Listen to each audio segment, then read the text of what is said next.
Assalamualaikum warahmatullahi wabarakatuh.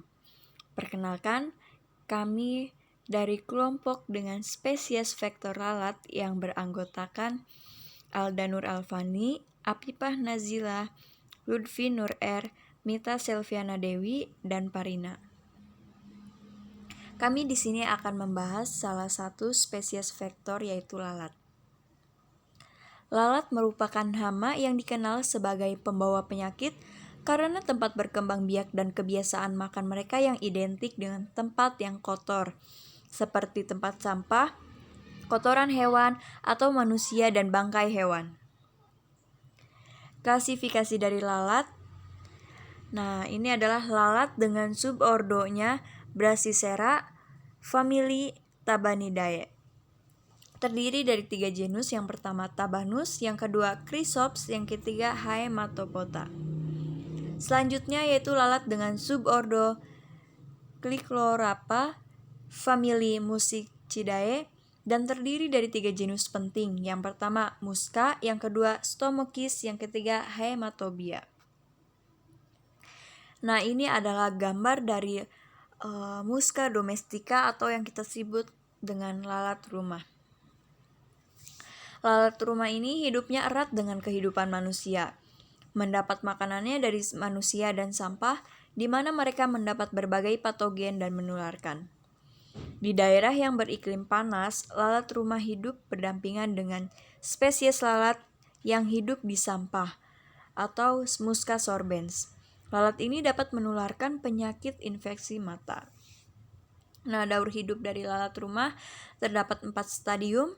Yang pertama, telur, kemudian berubah menjadi larva, berubah menjadi pupa, dan dewasa. Nah, lama pertumbuhan telur sampai dewasa ini sekitar 6-42 hari. Sedangkan lama kehidupan lalat atau longevity yaitu 2-3 minggu. Pada kondisi dingin bisa sampai 3 bulan. Kemudian ini adalah siklus hidup lalat. Yang pertama yaitu telur. Telur berbentuk seperti pisang, panjangnya 1-2 mm. Seperti susu, diletakkan di tempat yang lembab dan menetasnya 6-8 jam. Kemudian dari telur berubah menjadi larva.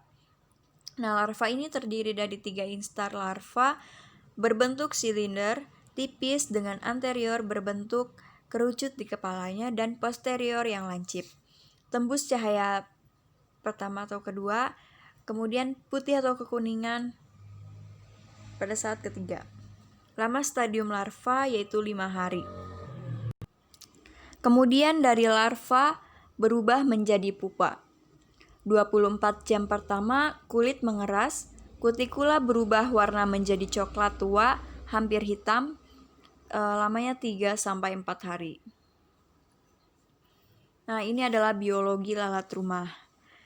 Seperti yang kita ketahui, daur hidupnya mulai dari telur, larva, pupa, hingga dewasa atau imago. Telurnya berbentuk seperti pisang, warna krem, diletakkan berkelompok. Biasanya satu kelompok terdiri dari 100-150 butir. Tempat peletakan telurnya yang disukai pun yaitu manur, feses, sampah organik yang membusuk dan lembab. Menetasnya 6-8 jam. Nah, sedangkan larva berbentuk maggot, berwarna krem, ukurannya 10-12 mm. Terdiri dari 3 instar, lama stadium larva yaitu 5 hari. Nah, sebelum menjadi pupa, larva mencari tempat yang kering. Pupa berbentuk barel kecoklatan, lama stadium pupa 3-4 hari. Lalat ini menetas dari pupa melalui kantung di bagian atas kepala yang disebut petilinum. Jarak terbang lalat mencapai 20 mil. Lalat bertelur setelah 4-8 hari kawin. Makanan lalat dapat berbentuk cair, semi padat, dan padat. Dan lalat juga mempunyai tipe mulut menghisap. Labium yang memanjang terbagi menjadi 2 labium di bagian distal. Mempunyai pseudotrachea yang merupakan saluran untuk menghisap. Nah, ini adalah kerugian yang ditimbulkan Yang pertama, penular berbagai jenis penyakit perut pada manusia seperti disentri, kolera, diare. Yang kedua yaitu menimbulkan gangguan higienis pada peternakan. Yang ketiga yaitu status higienis dan sanitasi. Selanjutnya yaitu cara penularan. Yang pertama melalui kebiasaan makan lalat. Artinya, ketika lalat rumah makan di sumber makanan yang terinfeksi bakteri, virus, atau parasit, mereka menumpuk patogen di dalam kerongkongan atau sistem pencernaan mereka. Lalat tidak memiliki mulut dan gigi untuk menggigit dan mengunyah makanan padat. Namun, mereka memiliki lidah yang panjang atau juga disebut belalai atau proboscis untuk memakan zat cair atau semi cair. Ketika lalat rumah harus mengkonsumsi makanan yang padat, mereka akan memuntahkan cairan yang terdiri dari air liur dan cairan pencernaan yang membentuk makanan padat menjadi zat cair, yang memungkinkan mereka untuk mengkonsumsinya, yang ternyata dapat menginfeksi benda atau makanan yang telah terkena muntahan tersebut, kotoran ataupun urin lalat rumah. Kemudian yang kedua cara penularannya yaitu melalui kebiasaan berkembang biak lalat. Mengacu pada habitat lalat yang sangat kotor, maka tidak mengherankan apabila lalat rumah dapat mengambil partikel yang mengandung bakteri dan patogen melalui rambut kecil di kaki dan tubuh mereka, pada tempat di mana mereka berkembang biak. Ketika seekor lalat mendarat di produk makanan manusia atau benda lain, bukan tidak mungkin apabila patogen ataupun yang melekat pada tubuhnya dapat dengan mudah ditransmisikan ke tempat di mana mereka mendarat. Kemudian bagaimana sih pencegahan agar tidak terjadinya penyakit yang disebabkan oleh lalat? Yaitu dengan cara melakukan pengendalian populasi lalat. Yang pertama, melakukan pengolahan sampah. Yang kedua, meletakkan makanan yang jauh dari jangkauan lalat, bisa diberi penutup. Yang ketiga, bisa menggunakan alat dan bahan untuk membasmi lalat, misalnya sticky trap, racun lalat, dan lain-lain. Kemudian, tempat istirahat lalat. Nah, pada siang hari istirahatnya itu di lantai, dinding, atap, dan permukaan interior lain. Sedangkan di luar rumah bisa istirahat di tanah, pagar, dinding, tangga, sampah kaleng, jumuran pakaian, dan rumput. Nah, sedangkan pada malam hari lalat tidak aktif. Istirahatnya di atap dan beberapa bangunan yang terdapat di atas. Fluktuasi kepadatan lalat suatu daerah dipengaruhi oleh tempat perindukan, cahaya matahari, temperatur, dan kelembapan. Suhunya di antara 20-25, kepadatan lalat tertinggi. Kebiasaan dan distribusi lalat.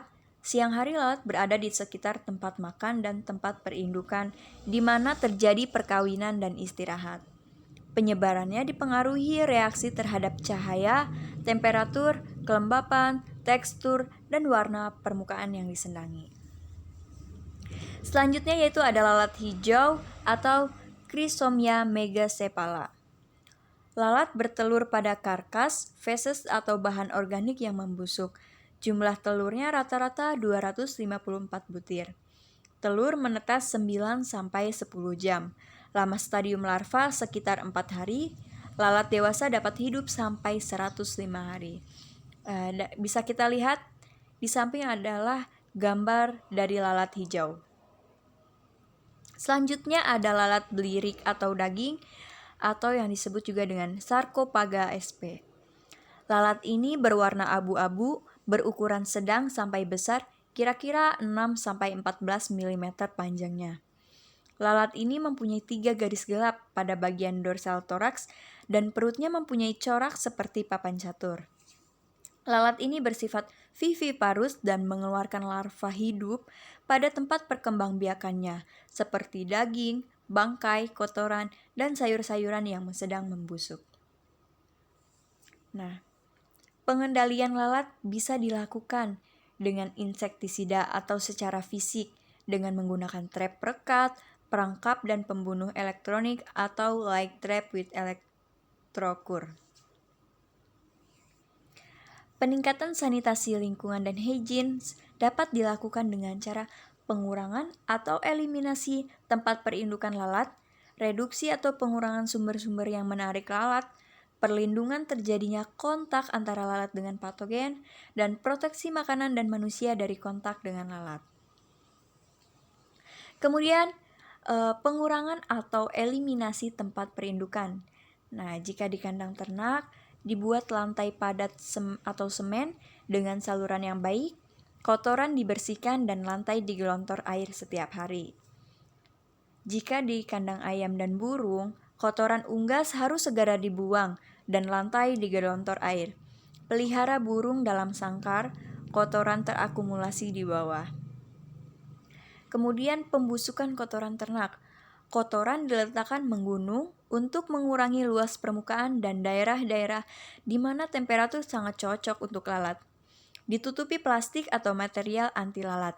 Ini akan lebih efektif bila kotoran tersebut diletakkan pada permukaan yang keras atau semen dan dikelilingi oleh selokan untuk melindungi agar lalat dan pupa tidak bermigrasi ke tanah sekelilingnya.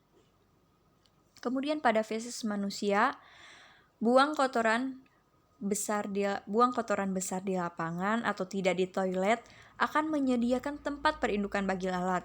Jelas, apabila ada toilet, orang dapat diminta buang air besar di tempat yang spesial, minimal 500 meter dari jarak rumah paling dekat dan 30 meter dari air. Nah, jika sampah dan buangan material organik, sampah dapat dieliminir dengan menyediakan tempat pengumpulan khusus atau dibungkus plastik, ditutup rapat, disimpan, dibawa, dan dibuang. Bila tidak ada sistem pengumpulan sampah, dibuang ke lubang galian tanah, paling 3 seminggu sekali, sampah ditimbun dengan tanah sehat.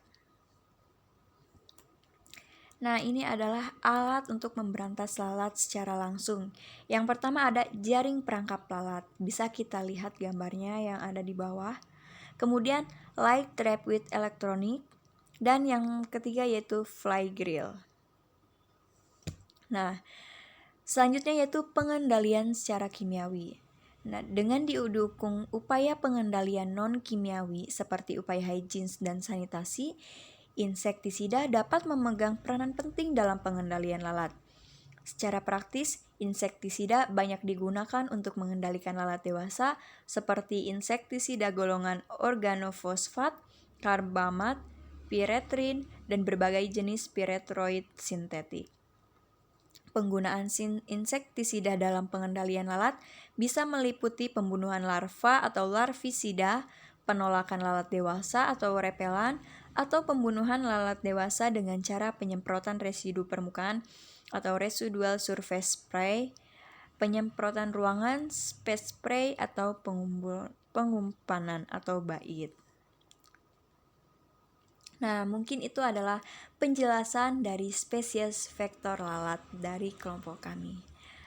Cukup sekian, kurang lebihnya mohon maaf. Wassalamualaikum warahmatullahi wabarakatuh.